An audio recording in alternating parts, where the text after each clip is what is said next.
दोस्तों नमस्कार। आप सभी सदस्यों का स्वागत है बी ऑफिसर मेक ऑफिसर्स परिवार में।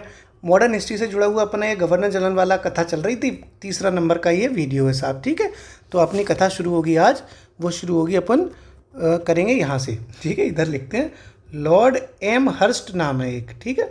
लॉर्ड एम हर्स्ट, ठीक, लॉर्ड एम हर्स्ट इनका नाम है। और इनका जो कार्यकाल है वो 1823 से 1828 तक रहा है। 1823 तक अपन ये यहाँ पर देखो कथा अपन समझ चुके हैं। ये समझी थी अपन ने लॉर्ड हेस्टिंग्स की कथा, जो 1813 से 23 तक रहे थे। अब ये 23 तक रहे थे हेस्टिंग्स, उसके बाद 23 से आगे बढ़ते हैं अपन लोग लॉर्ड एम हर्स्ट। तो इनकी कथा में सबसे पहले जो ज़रूरी कथा है वो ये है कि इनके कार्यकाल में सबसे पहले एक युद्ध हुआ। वो युद्ध था प्रथम आंग्ल वर्मा युद्ध। प्रथम आंग्ल वर्मा युद्ध इन्हीं के कार्यकाल में हुआ। किनके कार्यकाल में? एम हर्स्ट के कार्यकाल में। आंग्ल वर्मा युद्ध किनके कार्यकाल में हुआ है? एम हर्स्ट के कार्यकाल में। और ये युद्ध हुआ है 1824 से लेकर 1826 तक। ये आपको पता ही होगा, मुझे भरोसा है, इतनी तैयारी आपकी है, ठीक है। और इसी युद्ध की जो समाप्ति हुई वो हुई यांडबू की संधि से। कोई जब युद्ध होता है तो एक समझौता भी तो होता है बाद में। जैसे तुम भी तो अपने अपने लड़ लेते होगे आपस में तुम लोग अगर कपल्स हो तो लड़ लेते होगे, अगर कपल नहीं होगे तो भैया बहन लड़ लेते होगे, ठीक है। तो या मम्मी पापा को लड़ते हुए तो देखा ही होगा। तो बाद में एक कॉम्प्रोमाइज़ भी होता है, चलो ठीक है, तुम जैसी हो वैसी अच्छी हो, तुम जान से प्यारी हो या लड़के से लड़की जो है मनाए तो ठीक है, जैसा है मेरा है, टेढ़ा है पर मेरा है, ठीक है तो ये चलता रहता। तो ये यांडबू की संधि इन्हीं के कार्यकाल में हुई थी। एक तो अपन की ये वाली बात समझी अपन ने कि आंग्ल बर्मा युद्ध इनके कार्यकाल में हुआ 1824 से 26 तक, और यांडबू की संधि हो गई साहब, ठीक है। ऐसे ही इनके कार्यकाल में एक चीज़ और हुई थी, वो था बैरकपुर का सैन्य विद्रोह। बैरकपुर का सैन्य विद्रोह, ठीक है। बहुत बार पूछा गया है क्रोनोलॉजिकल ऑर्डर में कि बैरकपुर का सैन्य विद्रोह कब हुआ? 1824 में, ठीक है साहब। इस बार का जो पीसीएस का पेपर हुआ था 2024 का, उसमें भी ये क्वेश्चन आया था, क्रोनोलॉजिकल ऑर्डर में पूछा गया था कि तो ईयर पता होगी तभी तो क्रोनोलॉजिकल ऑर्डर लगा पाओगे। तो बैरकपुर का सैन्य विद्रोह कब हुआ? 1824 में। बस इतना ही सब कुछ समझना था अपने को एम हर्स्ट में। आगे बढ़ते हैं, ठीक। अगली जो ब्रेकिंग न्यूज़ लेकर आ रहे हैं वो है Lord William Bentinck. Lord William Bentinck, और लॉर्ड विलियम बेंटिक का नाम तो आपने खूब सुना होगा, अच्छे से सुना होगा। तो इनके दो कार्यकाल रहे। क्यों रहे? क्योंकि 1818, देखो ये तो 1828 तक रहे हैं एम हर्स्ट, तो 28 के बाद ये आ जाएंगे। तो 1828 से लेके ये 1833 तक, और फिर 1833 से लेके 35 तक रहे। ये कंटिन्यू है, लेकिन अंतर है दोनों चीज़ों में। ये वाला जो कार्यकाल है वो जाना जाता है बंगाल के गवर्नर जनरल के नाम पर, ठीक है। बंगाल के गवर्नर जनरल के नाम पर ये इस कार्यकाल में है, जबकि ये भारत के गवर्नर जनरल के नाम पर ये इस कार्यकाल में है। क्योंकि वो एक्ट आया था ना 1833 वाला, उसमें कह दिया था कि बंगाल के ही गवर्नर जनरल को भारत का गवर्नर जनरल माना जाएगा। तो इस तरह से लॉर्ड विलियम बेंटिक भारत के पहले गवर्नर जनरल बने। तो यहीं पे मैं साइड में लिख दे रहा हूँ, भारत के प्रथम गवर्नर जनरल बन गए थे कौन? लॉर्ड विलियम बेंटिक, ठीक है। अब इनके अपने बारे में पूरी समझते हैं अपन की इनके कार्यकाल में कौन कौन से तूफान आए साहब, ठीक है। तो ये अपन सबसे पहली चीज़ इनके बारे में देखी जाएगी, तो देखी जाएगी कि विधि आयोग का गठन किया गया था इन्हीं के कार्यकाल में। विधि आयोग का गठन किया गया था इन्हीं के कार्यकाल में। और विधि आयोग का जो गठन किया गया था उसका अध्यक्ष किससे बनाया था? विधि मतलब जो विधि सदस्य के रूप में शामिल किए गए थे वो कौन थे? विधि सदस्य किसे बनाया गया था? याद है? कुछ मॉडर्न हिस्ट्री में समझाया भी था मैंने बहुत अच्छे से, एक क्लास ली थी कट ऑफ क्रैकर की, उसमें समझाया भी था। लॉर्ड मैकाले, ठीक है। लॉर्ड मैकाले को विधि सदस्य के तौर पर शामिल भी किया गया था, ओके। ये अपन ने समझा। इसके अलावा देखो इनके कार्यकाल में क्या रहा था, बढ़िया बढ़िया बढ़िया चीज़ें आई। तो इन मैकाले मिनट्स भी इन्हीं के में आया है। मैकाले का घोषणा पत्र, जिसमें इंग्लिश मीडियम को वरीयता दी गई थी, वो भी इन्हीं के कार्यकाल में आया है। 1835 में आया था ये मैकाले का घोषणा पत्र, ठीक है। ये भी अपन ने समझ लिया। बाकी इनके में देखो सती प्रथा पर रोक लगाई गई है, ठगी प्रथा पर रोक लगाई गई है, ये सारी चीज़ें इन्हीं के में हुई हैं।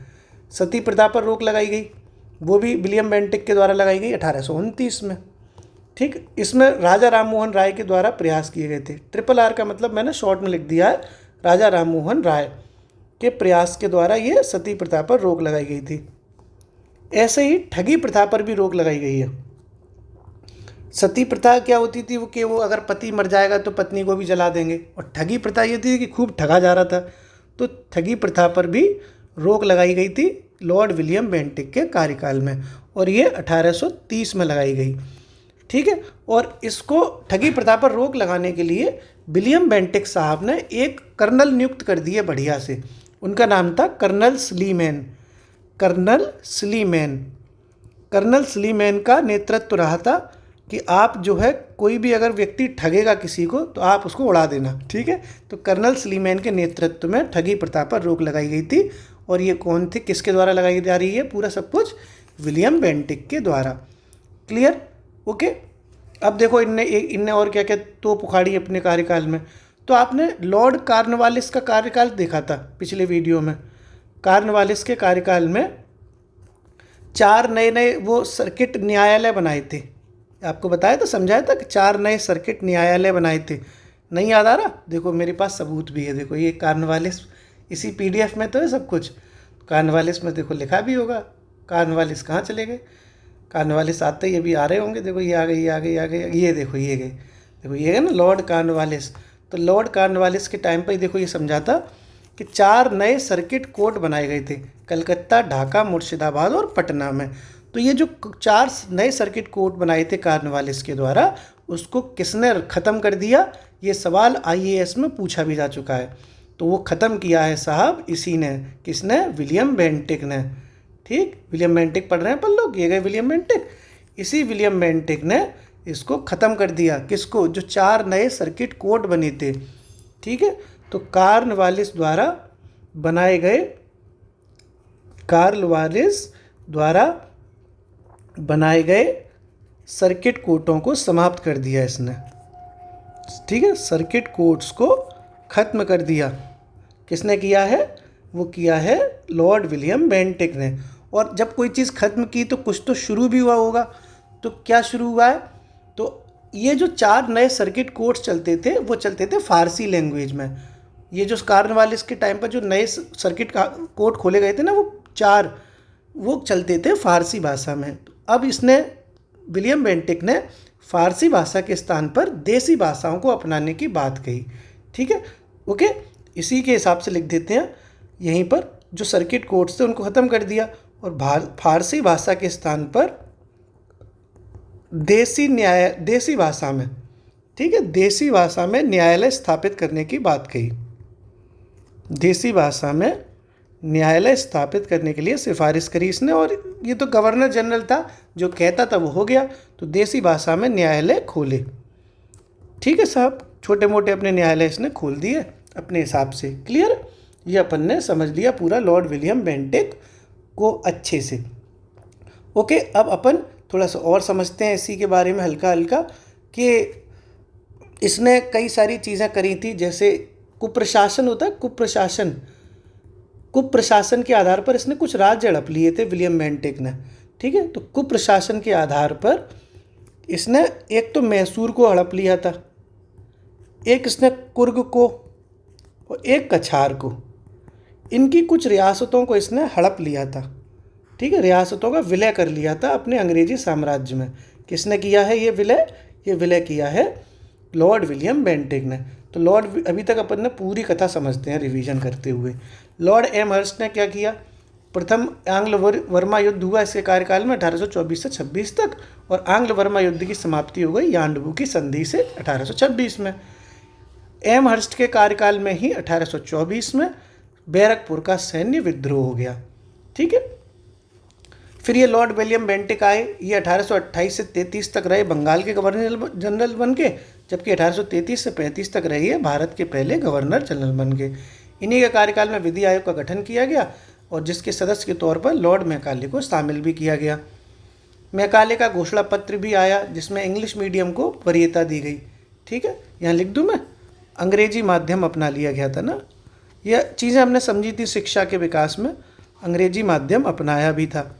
इसके बाद फिर ये सती प्रथा पर रोक भी लगा दी 1829 में राजा राममोहन के प्रयासों से, और ठगी प्रथा पर रोक लगाई 1830 में कर्नल स्लीमैन के नेतृत्व के द्वारा।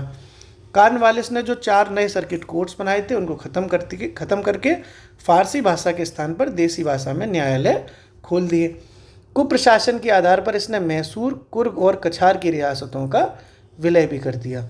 ठीक है, अब अपन आगे समझते हैं। इतना ही था इनके कार्यकाल में। अगले जो गवर्नर जनरल हैं वो हैं लॉर्ड मेटकॉफ। इनको चार्ल्स टी मेटकॉफ भी कहते हैं। लॉर्ड तो भाई गवर्नर जनरल के नाम के आगे लगा ही देते हैं। तो इनका कार्यकाल बहुत लंबा नहीं रहा, 1835 से 1836 में, एक साल में इनके धुआं निकल गया। हालांकि ये बढ़िया आदमी थे। इन्होंने ही भारत को प्रेस में काफ़ी स्वतंत्रताएं दी थी। आज मतलब प्रेस मतलब मीडिया, तो इसीलिए इनको भारतीय प्रेस का मुक्तिदाता भी कहा जाता है। भारतीय प्रेस का मुक्तिदाता किसको कहा जाता है? चार्ल्स टी मेटकॉफ या लॉर्ड मेटकॉफ को। ठीक है, देखो ऐसी कई सारी घटनाएं हुई होंगी जो 1835 से 1836 के बीच में हुई हैं। तो वो सारी घटनाएं लिखेंगे तो बहुत टाइम हो जाएगा। मतलब इंपॉर्टेंट घटनाएं बता रहे हैं। कुछ चीज़ें आप टाइम के हिसाब से भी अंदाज़ा लगा लोगे कि 1835 से 36 तक मेटकॉफ गवर्नर थे, तो यानी ये घटना इन्हीं के कार्यकाल में हुई होगी। ठीक है, तो इनके में इम्पोर्टेंट सिर्फ इतना ही है। अब अपन आगे समझते हैं। अगला थोड़ा सा ज़्यादा इम्पोर्टेंट है, वो है लॉर्ड ऑकलैंड।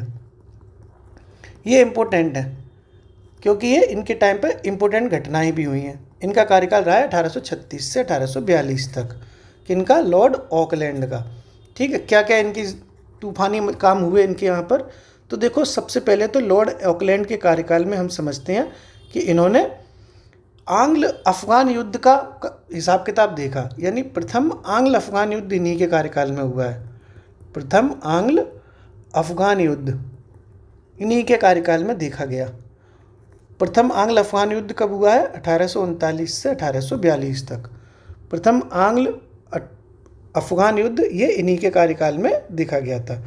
ठीक है साहब, इससे पहले भी एक थोड़ी सी इंपॉर्टेंट घटना इनके कार्यकाल में हुई, इसलिए उसको पहले लिख देते हैं, थोड़ा अच्छा लगेगा।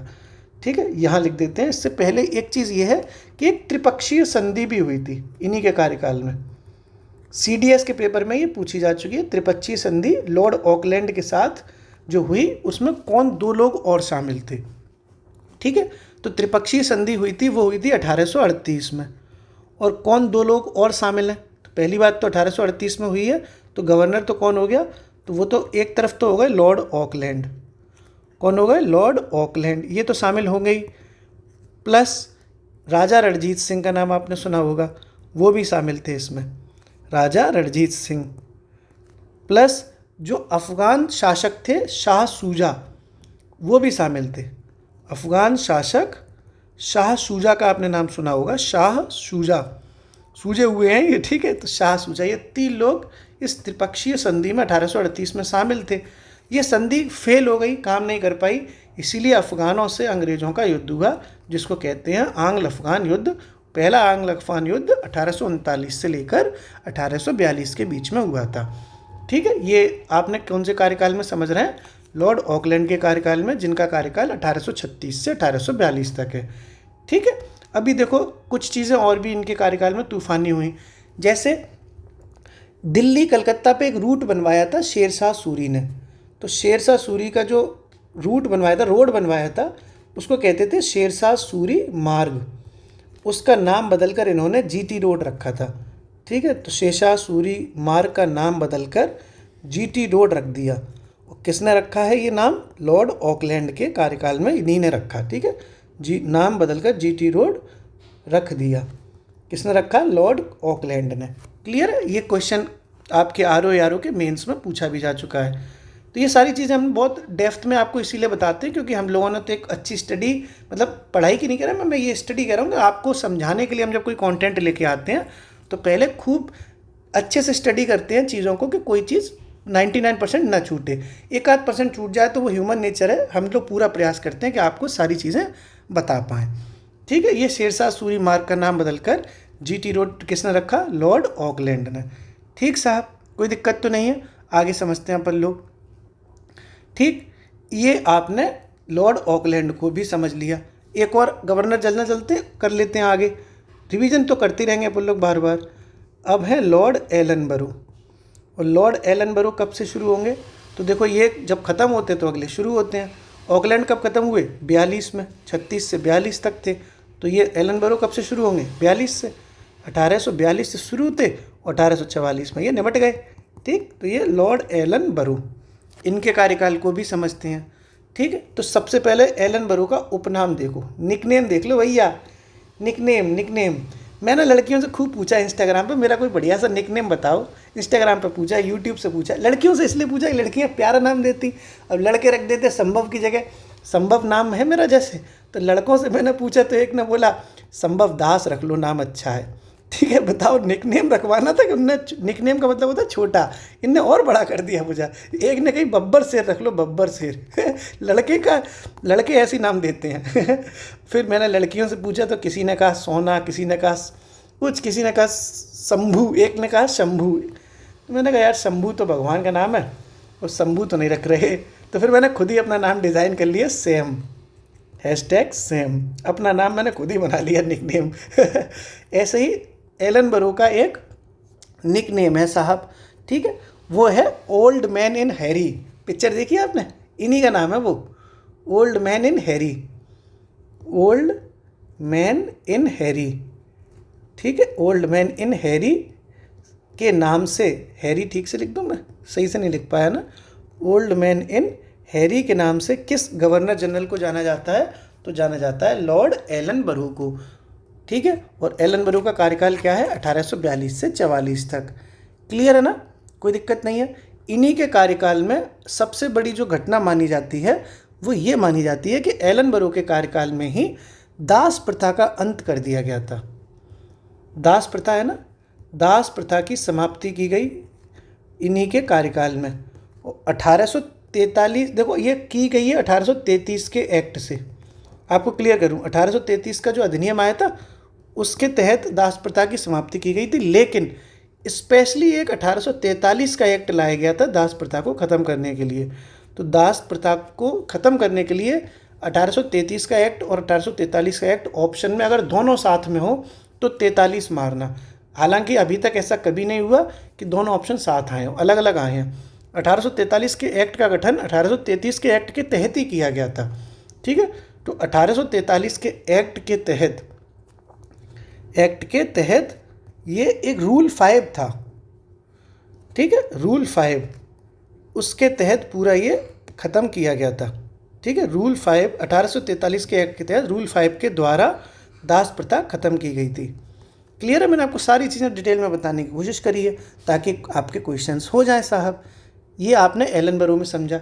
एक स्टोरी और है एलन बरो से रिलेटेड, थोड़ी सी इम्पोर्टेंट, वो ये है कि इन्हीं के कार्यकाल में एक थॉमसन योजना भी प्रस्तुत की गई थी। हो सकता है आपने इस तरह की चीज़ें ना सुनी हो, ना समझी हो, ना पढ़ी हो, लेकिन हमारा दायित्व तो यही है कि हम आपके लिए चीज़ें डिटेल में लेके आएँ, क्योंकि क्वेश्चन पेपर भी तो आपका अब RO का हो चाहे PCS का हो, डिटेल में ही पूछा जा रहा है। और ये वीडियो ऐसा तो है नहीं कि सिर्फ RO में ही काम आएगी, ये आगे PCS के पेपर में भी काम आएगी, तो चीज़ें हम छोड़ेंगे नहीं, सारी चीज़ें कोशिश करेंगे आपको समझाने की। तो थॉमसन योजना लाई गई, किनके कार्यकाल में लाई गई? एलन बरो के कार्यकाल में। क्या थी ये थॉमसन योजना? तो थॉमसन योजना ये थी कि जितने भी स्कूल वगैरह बनाए जा रहे हैं उनको देसी भाषा में, देसी भाषा यानी लोकल लैंग्वेज में, और ग्रामीण शिक्षा के विकास के साथ वहाँ पर शिक्षा दी जाए। ये थी थॉमसन योजना, जो किसके कार्यकाल में लाई? एलन बरो के कार्यकाल में। ठीक है, तो क्या है ये कि ग्रामीण विकास के साथ देसी भाषा में शिक्षा के लिए, ठीक है, देसी भाषा में शिक्षा के लिए ये थॉमसन योजना लाई गई थी। और ये योजना कब आई थी? ये योजना आई है 1843-44 में। कब आई है? 1843-44 में। ठीक है, ओके। तो थॉमसन योजना किसके कार्यकाल में आई? ये कार्यकाल था एलन बरो साहब का। जबकि है ही क्या थॉमसन योजना? तो ग्रामीण विकास के साथ देसी भाषा में शिक्षा के लिए थॉमसन योजना को प्रस्तुत किया गया था। क्लियर है ना? ये सारी चीज़ें अपन ने समझ ली ये एलन बरो में। ठीक है, अब अपन थोड़ा सा रिवाइज कर लें, रिवीजन करेंगे तभी देखो कहानी याद होगी, नहीं तो सब भूल जाएंगे। फिर हमने आज शुरू किया था एमहर्स्ट से 1823 से 1828 के बीच में। प्रथम आंग्ल बर्मा युद्ध इन्हीं के कार्यकाल में हुआ 1824 से 26। यांडबू की संधि भी इन्हीं के कार्यकाल में हुई 1826 में। फिर ये बैरकपुर का सैन्य विद्रोह भी इनके कार्यकाल में हुआ 1824 में ही। ठीक है ना? फिर लॉर्ड विलियम बेंटिक आ गए थे, जो बंगाल के गवर्नर जनरल के तौर पर देखा जाए तो ये 1828 से 1833 तक रहे। ऐसे भी क्वेश्चन आ सकता है ना कि बंगाल का आखिरी गवर्नर जनरल कौन था, तो वो यही तो माना जाएगा। तो ये बंगाल के आखिरी गवर्नर जनरल भी तो रहे विलियम बेंटिक। इनके बाद जो गवर्नर जनरल बना वो भारत का बना, ना कि बंगाल का। ठीक है, तो ये भारत के पहले जबकि बंगाल के आखिरी गवर्नर जनरल कौन है, विलियम बेंटिक। इन्हीं के टाइम में विधि आयोग का गठन किया गया, जिसमें कौन थे, लॉर्ड मैकाले। मैकाले मिनट्स यानी मैकाले का घोषणा पत्र भी 1835 में लाया गया, जिसमें इंग्लिश मीडियम अपनाया गया। गाना सुना है आपने, मैं इंग्लिश मीडियम पढ़ी लिखी, बड़ा अच्छा गाना सपना चौधरी का, मैं इंग्लिश मीडियम पढ़ी लिखी, ढोलक बजाना सीख गया हूँ, बढ़िया।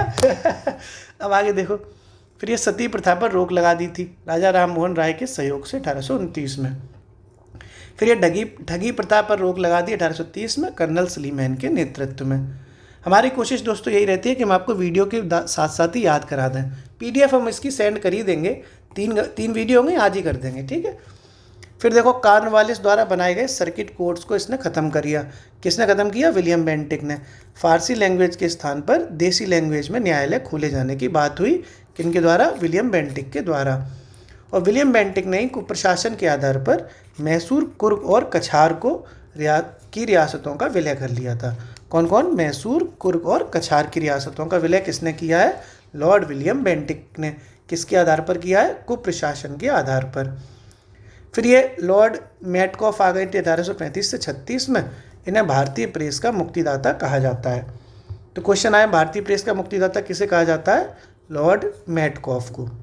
आगे लॉर्ड ऑकलैंड आए, ये 1836 से 42 तक थे।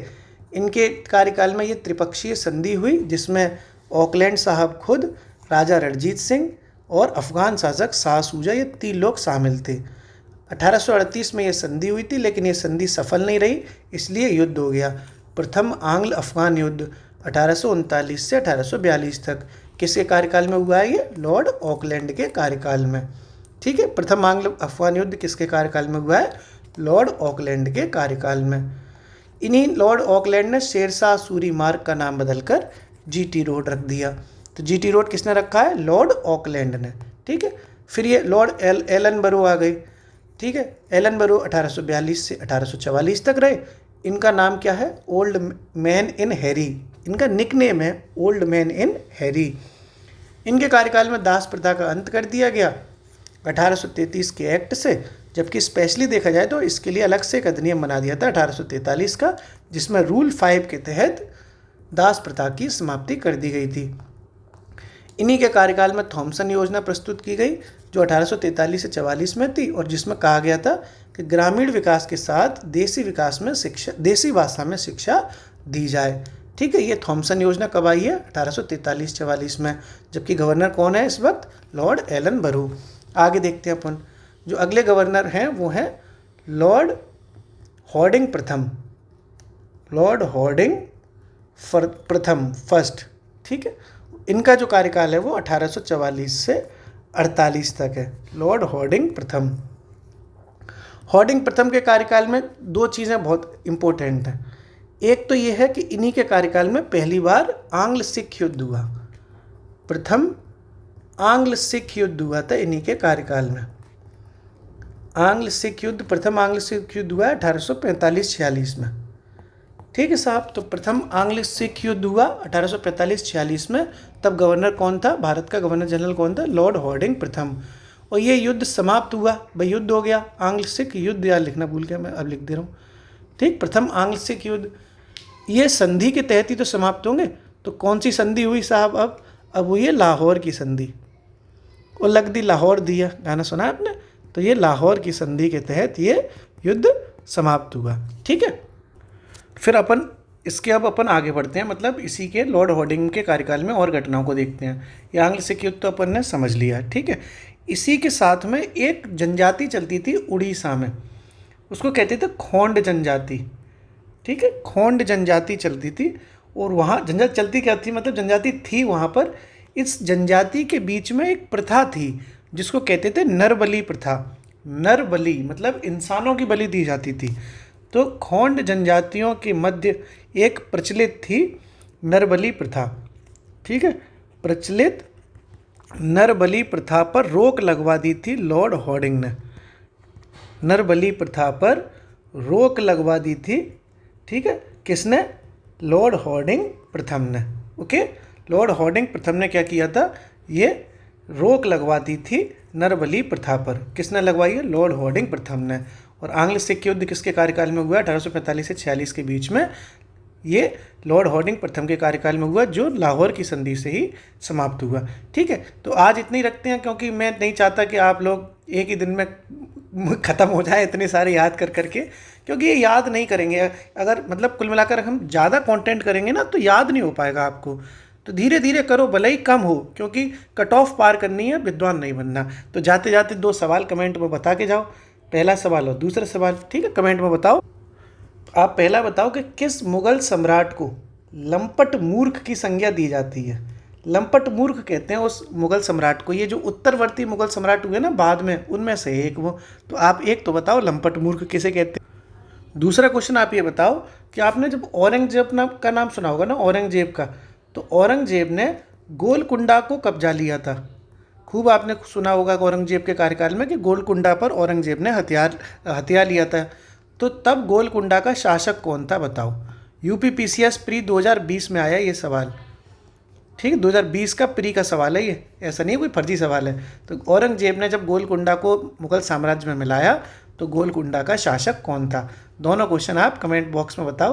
और जाते जाते मैं आपको एक बढ़िया सा गाना सुना रहा हूँ। आज टेबल पर वीडियो बना रहा हूँ तो स्माइल के साथ। एक मेला पिक्चर आपने देखी होगी आमिर खान की, बहुत अच्छा गाना लगता है। मैं जब भी उदास हूँ उस गाने को ज़रूर सुनता हूँ। ठीक है, गाना ऐसे है, हंस ले गाले ये दिन न मिलेंगे कल, थोड़ी खुशियाँ हैं थोड़े से ये पल, एक बार चली गई जो ये बहारें लौट के ना आएंगी गुजरी बहारें। मेला बहारों का आता है एक बार, आके चला जाता है। आते हैं मुसाफिर जाते हैं मुसाफिर है, मेला दिलों का आता है। मज़ा ले लेता हूँ मैं बीच बीच में वीडियो के साथ में। मतलब मज़ा लेने का मतलब है कि आप भी खुश हो जाते होंगे, मैं भी अपना स्माइल मारता रहता हूँ अकेला बैठा बैठा। ठीक है, ओके, शुक्रिया।